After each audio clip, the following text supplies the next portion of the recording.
Welcome. This is Dwayne Daniel, artist, and we're representing the Dayton Metro Library Arts Club here. This is session 1, a drawing section that I will be introducing to you. So the very first thing that we need to talk about is mark making.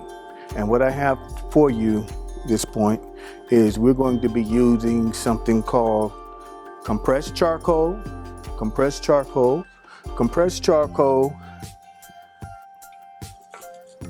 and I'm using the squares.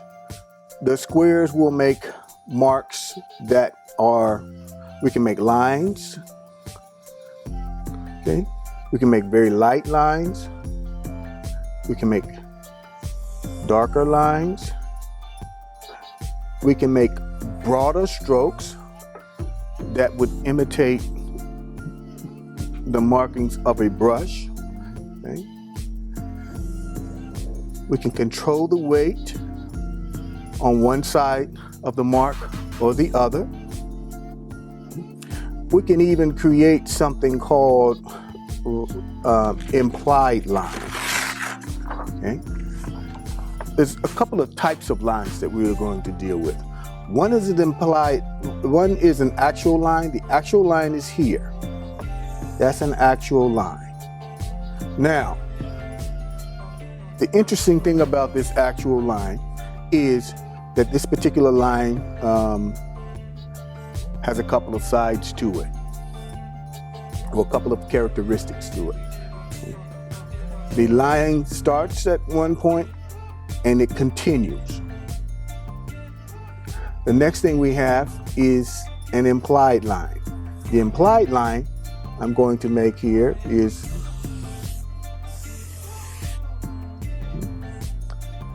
and anytime we have an implied line,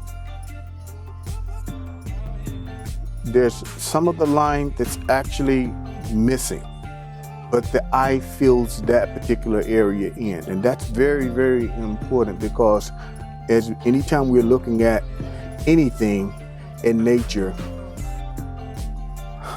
a lot of the information that we receive is actually implied. It's not actually there, but we think it's there, okay? And we know that it's there. Now, the vine charcoal designed to make very, very light marks. Okay? We can make heavier marks with it, but we are dealing with mostly structure marks when it comes to the vine charcoal. Okay? And we can make structural marks with the compressed charcoal as well. But let me get into why these marks are important. I'm going to move to another page, and I'm using newsprint paper right here. Newsprint, because it's less expensive, and you definitely don't want to do anything that you really want to save for a very long time on newsprint, because it has a very high acid content, and the high acid content will cause it to deteriorate or yellow over a period of time. Okay? Very light line. Okay? And as it goes, I'm going to alter this particular shape by making the lines just a little bit heavier. Okay? And each of the lines, each of the marks that I make are going to be just a little bit heavier as far as the angles are concerned. And we can begin to see that that begins to take on another shape. It implies. That's how the marks begin to build the image. So the idea is that we are constantly building images, okay, opposed to trying to make a perfect mark the very first time. We're structuring. And that's why this line process is so important, or understanding something about building the lines. We want to start out, I like to call them whisper marks. Very, very light structure. Then, as we begin to get more and more confident about the direction that we're going, our lines begin to take on more and more presence. The viewer never really pays attention to the structure marks, but they're there. They're there. Most of the times we get in trouble when we are trying to build images. We get into trouble because we are attempting to make everything perfect the very first time.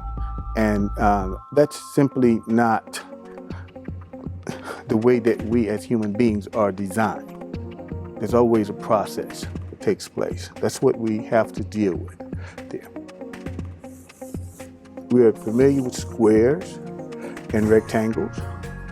And when I make a square and a rectangle, I'm not going up to the edge, stopping, and then going.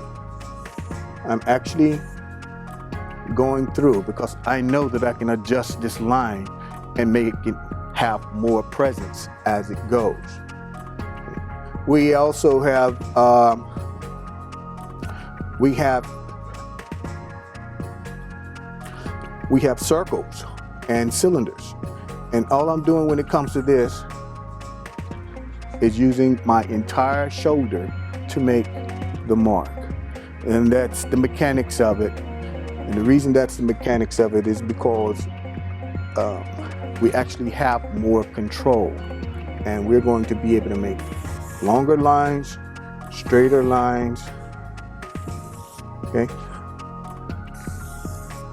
than if we're actually trying to concentrate on making a straight line by being into it like this. Here we're going to go with an extension of the square and the rectangle. We're going to deal with cubes. And if I'm doing cubes, I'm again making very light lines, whisper marks. Okay? And I can adjust it if I want.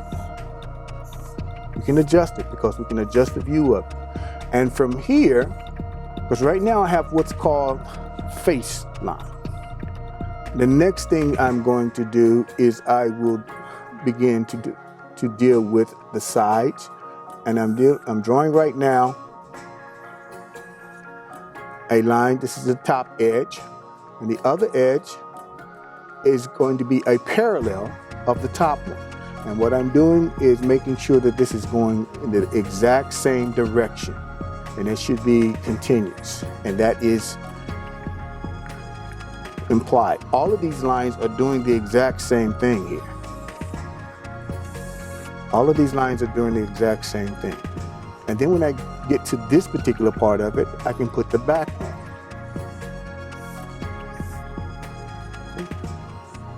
And I can easily go back and begin to enhance the presence of any of the marks that I've made here. And chances are the viewer is not going to pay that much attention to the structural marks. And the same thing that happens when it comes to circles or ellipses.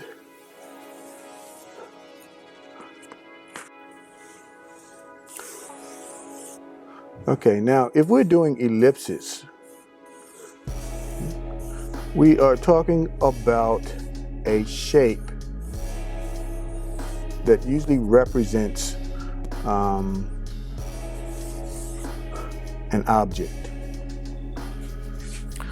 This shape, believe it or not, has a cylinder characteristic to it. So if I am dealing with a shape that's here, I look at the top of it. But if I have this at eye level, it looks like this. Okay? But if it's below eye level a little bit, then the top of it opens up. And the further down it is, the more the top of that thing will open up. And the key here is to make sure that the bottom has the exact same.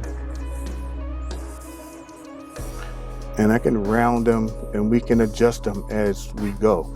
But this is what we're dealing with when it comes to making sure that the images are, making sure that we are building on the images that we are working on. And these are just some exercises that you can do on your own time. And it's a good idea to practice them with very light marks.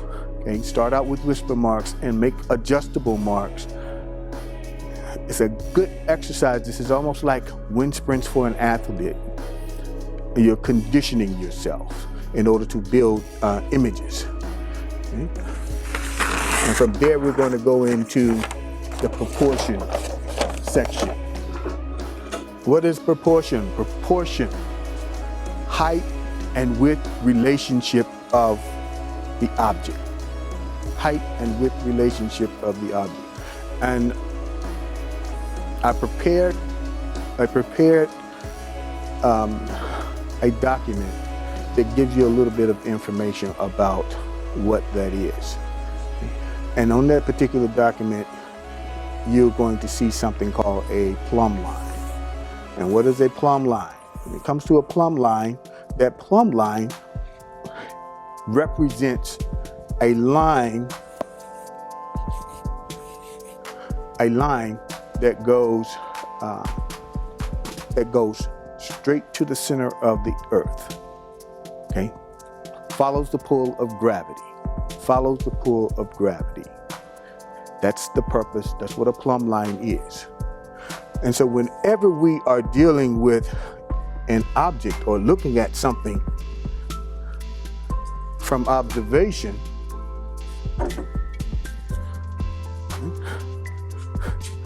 that particular plumb line is necessary. And because that plumb line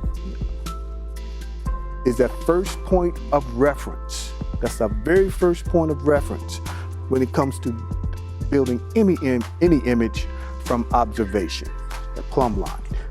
And from that particular point of reference, we can begin to establish what is called the height of the object. Now, if I'm dealing with something like this, that particular object, and what the graph is actually showing you, what I'm doing here is I'm taking my tool, my instrument, and on the graph, you see my hand and it's actually pointing to the object. Okay? I always have my arm locked, it's straight out. We don't want the arm, we don't want it slanted, pointed towards it. That's something that happens quite a bit. And we don't want it tilted or at any type of angle. We want that to deal with that particular plumb line, because that is going to be your frame of reference. That's the thing that does not change. You're always referring to that, always referring to that. So if I'm dealing with this particular object and I have the plumb line established, it's going to be easier for me to find things like a center line if I need that. And begin to structure the object. And you can see we're using a couple of things that we have used before, right? That you have seen.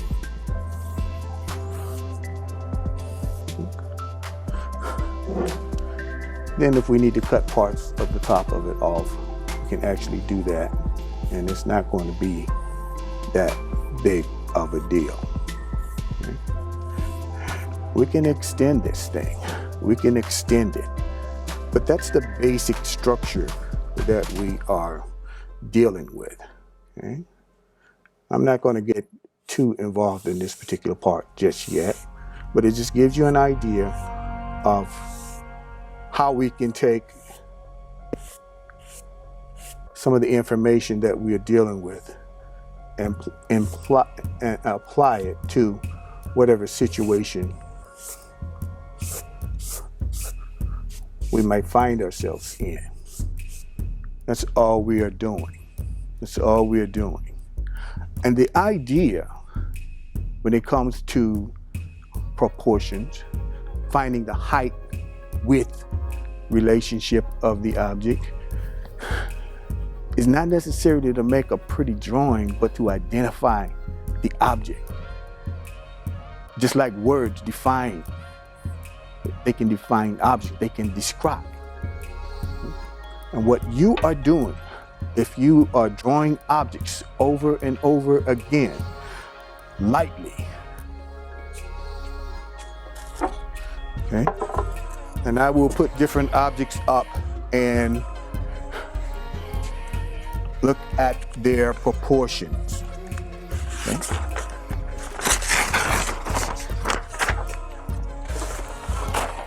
Height and width.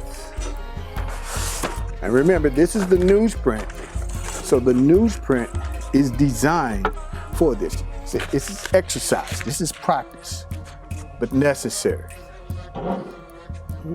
So if I have something like this and I want to, and I just really want to structure that particular object, there's several things that I can do here. We can start out thinking about the square. We can start out, as we did before, the cylinder. Or I can simply begin to imagine where those things are. Height, width. That's what I have. That's what I'm doing. Now, I don't necessarily have to draw those things, but I have to be aware of them. And then this particular cylinder,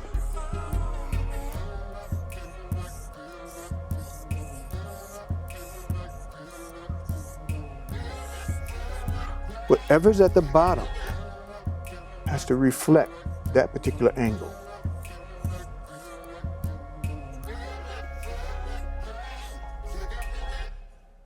And this bows out about here, comes out just a little bit, and then it goes down. So we can make these things happen. And this can actually happen faster than it is now. Okay? But I want you to see and identify the way that I am thinking when it comes to this particular process. And I can approach the handle in a few different ways. But I want to know how far out this thing comes. I want to know how high it is. Those are the things, that's the first bit of information that I need when it comes to this. Okay? And we can already see that particular relationship.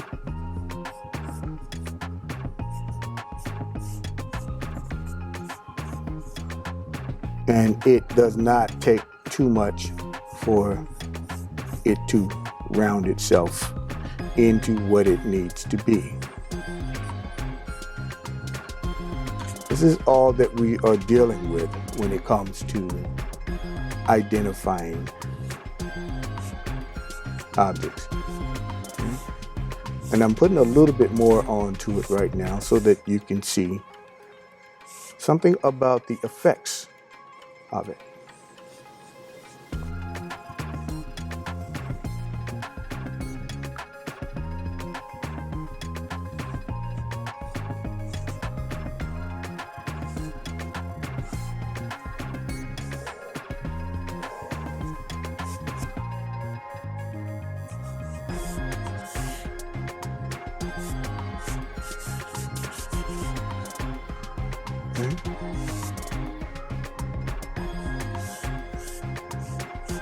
And right now, at this particular point, it's not about the object that's being drawn, it's the process that's important.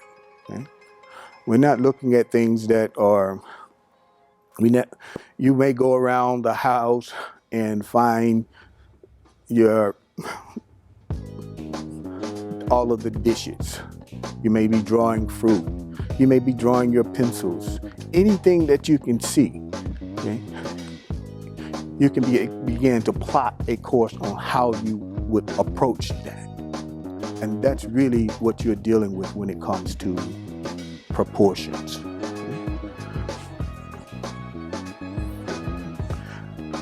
I think I want this to be about here. And I think I want the bottom to be about here. So I want this to be relatively large on the page.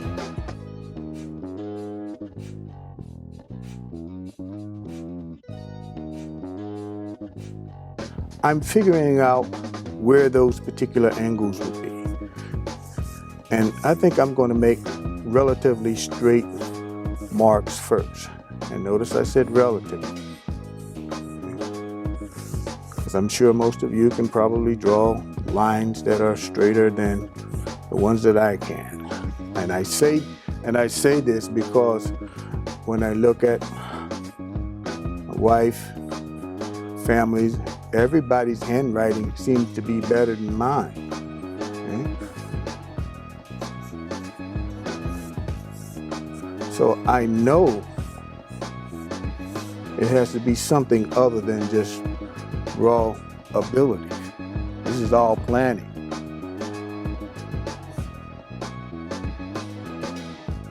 What shape is that? Okay. I can start this off with a basic rectangular shape here. All the marks that I'm making are adjustable, and that's the thing that I want you concentrating.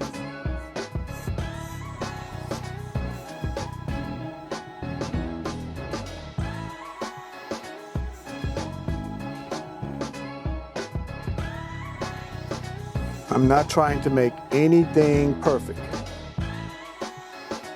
I'm describing what I see. Height, width, relationships. That's all we're dealing with here. And again, if I see that something needs adjustment, all I have to do is make the mark just a little bit darker. I want to know where that mark starts, and I want to know where it's supposed to end.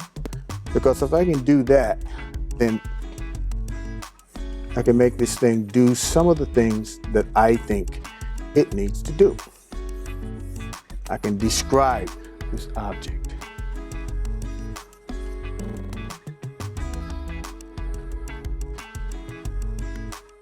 We want our viewer to be able to look at it and say, this is what this represents. This is what this image is. This is what we are describing at this particular point. Any of the finer details can be ironed out.